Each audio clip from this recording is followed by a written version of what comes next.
Greetings, everyone, and welcome back to a new episode of STOCAST. Today, I want to try and answer the question, is Star Trek Online pay to win? In order to do that, we have to define what pay to win even means.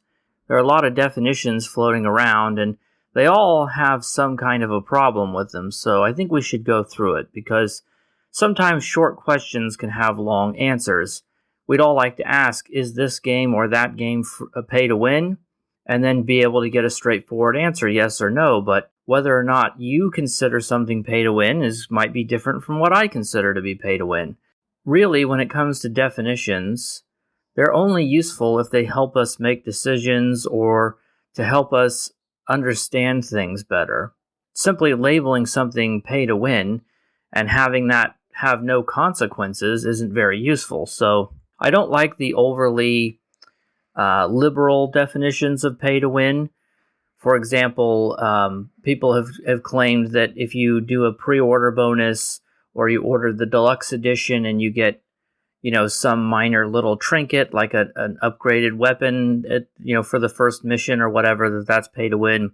Basically, if you can pay any money in any capacity and get some kind of an advantage, even if it's a tiny one, even if it only affects single player, or whatever, then it's still pay to win. You still paid extra money above the minimum cost and you got some kind of in-game benefit. But the problem with a definition like that is that it pretty much includes every game made in the last 10 or 20 years. Every game has some kind of pre-order bonus now. Every game has some kind of, deluxe edition. Every game has some kind of promo item or whatever. That's just the way the gaming industry is. Maybe it shouldn't be that way, but if we use that definition, then we basically have to say that every single game that exists is pay to win.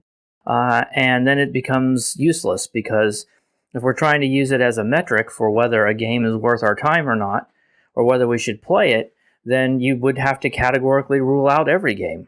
But if we take the pendulum all the way in the other direction and say that it's only pay to win if you can literally pay to win, you pay and it skips you straight to the win screen, well, that's kind of silly too. That's kind of a straw man argument. Very few games do that, and obviously it would exclude a lot of the problems with pay to win mechanics in games. It really shouldn't be called pay to win. Honestly, it should be called pay for power, because that's how most of these games work. They deliberately underpower you, and then they allow you to buy more power in order to compensate.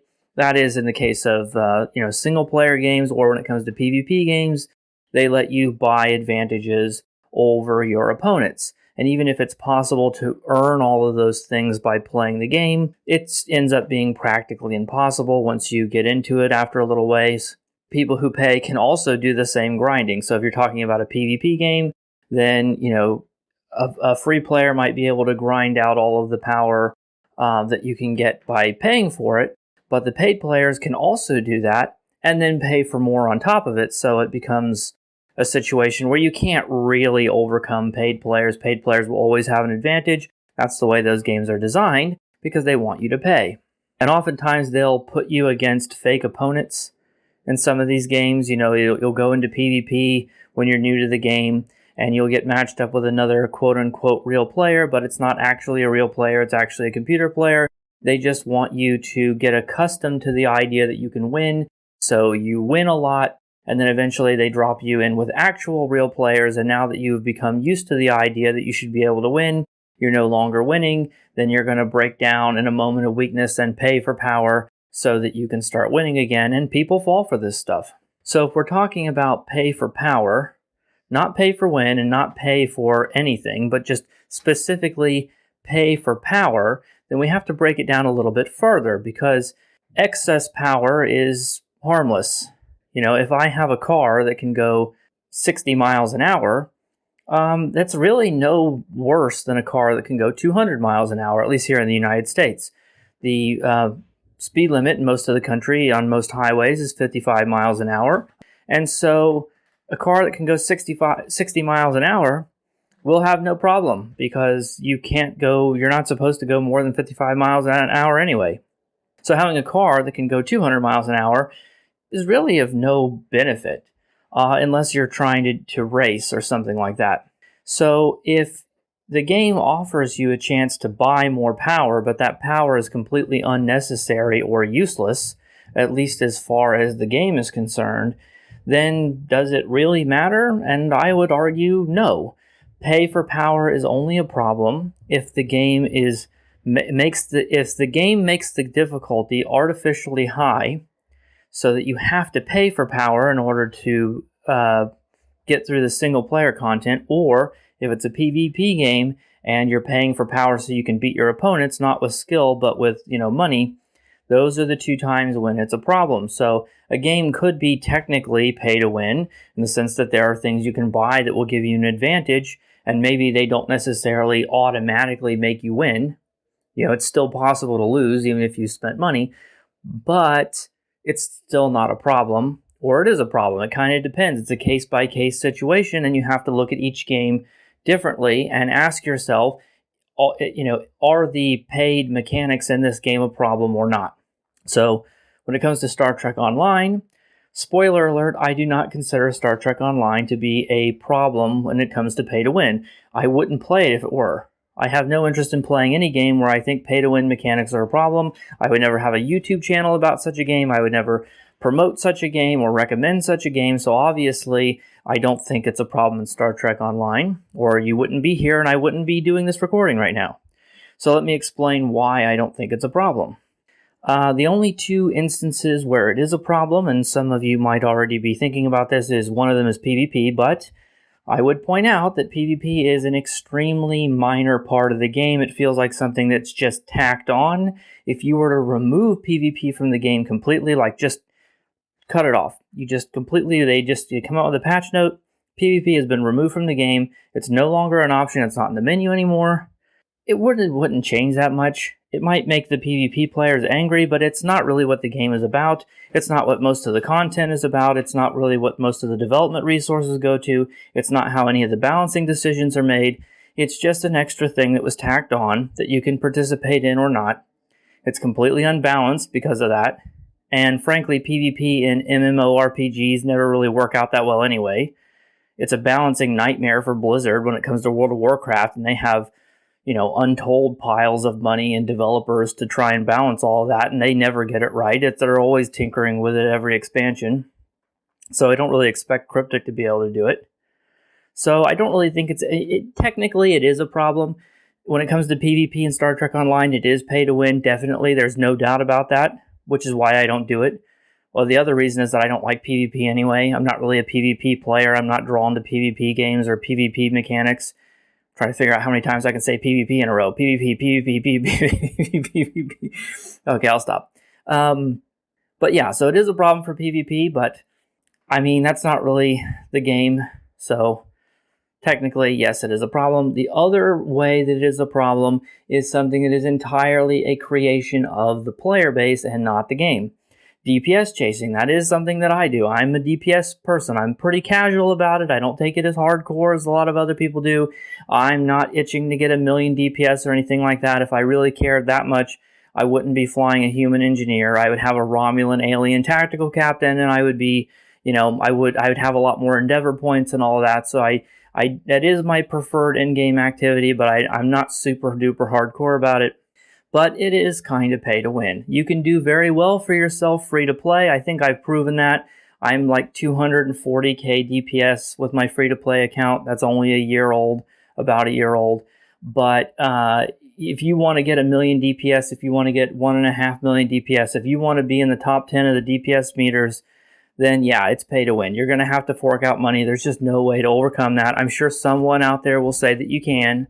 If you grind enough and waste enough of your life on the dilithium exchange, which I've already shared my opinion about that, then they'll say, well, you can do it. And maybe it is somehow technically possible, but in practice, it's not really possible. If the practical impossibility of it is a problem, and I think that in this case it is, then I would still call that pay to win. But here's the problem. DPS chasing is not something that's endorsed by Cryptic. It's not an official part of the game.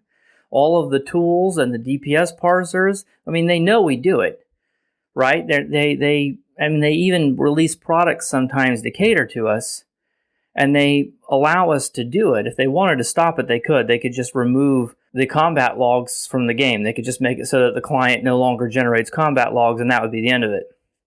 So they know we do it, and they tacitly allow us to continue doing it because we're very good paying customers, but it's not a part of the game. It's not a part of the systems. It's not a part of the content. It's not a part of the balancing decisions. None of that really matters. It's something that's been entirely invented by the community and something that we choose to engage in on our own. And they're not responsible for that. Mostly, I would say that when it comes to their product development and when it comes to product marketing, they're concerned with Space Barbie. Yes, they know the stat stuff is going to make them some money, but primarily this is a game about collecting ships and doing Space Barbie and about just offering us a huge variety of things to do. That's why when a lockbox comes out, it has new kit modules and new consoles and a new ship and all that stuff. And it's just about more stuff, collecting more stuff. Not necessarily better stuff, but just more stuff. And so I don't think it's a problem. You can do all of the content in the game. Normal mode is a joke. Normal mode is completely easy. If you're someone who's new to the game and you're struggling with normal mode, I don't mean that as an insult. It's just that you haven't learned everything you need to learn yet because the game doesn't really teach it to you. And I know that despite all the resources out there, the community in large does kind of tend towards people who already know what they're doing a little bit. But normal mode is completely easy. Advanced mode is completely easy too. For someone at my level, advanced is just not worth my time anymore. I don't play on advanced anymore because it's too easy.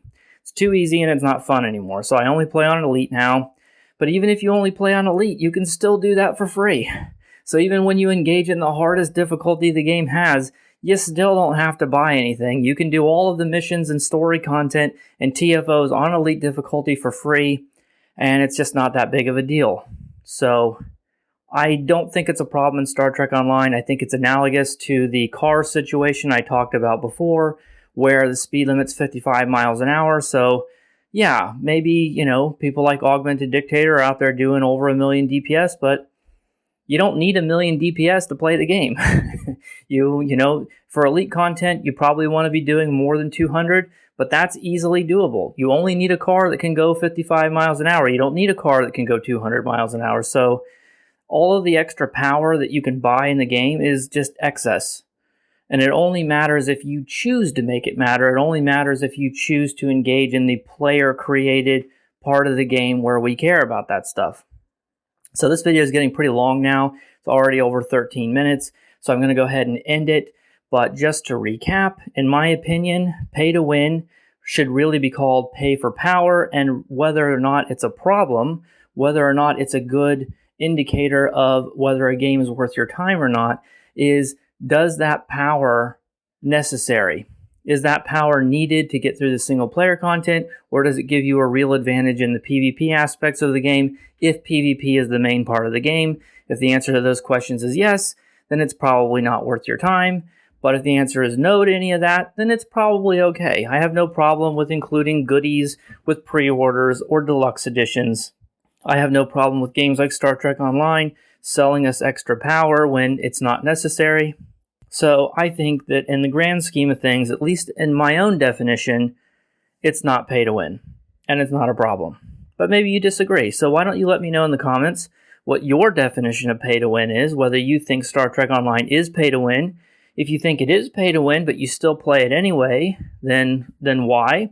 If you think it's pay to win and you choose to pay anyway, then why do you do that? Or maybe that's the reason you don't pay. Maybe you play the game for free and you don't spend any money because you do believe it's pay to win.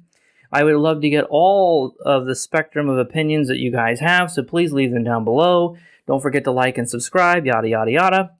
Sorry, I don't have any bird jokes in this one. Maybe I'll go kidnap a bird for the next one. And I'm going to have a chicken sandwich for lunch, though, so who knows? Maybe that was it. Maybe I killed the bird from the last one and I'm frying him up for lunch. That got dark really quick. All right, see you later. Bye.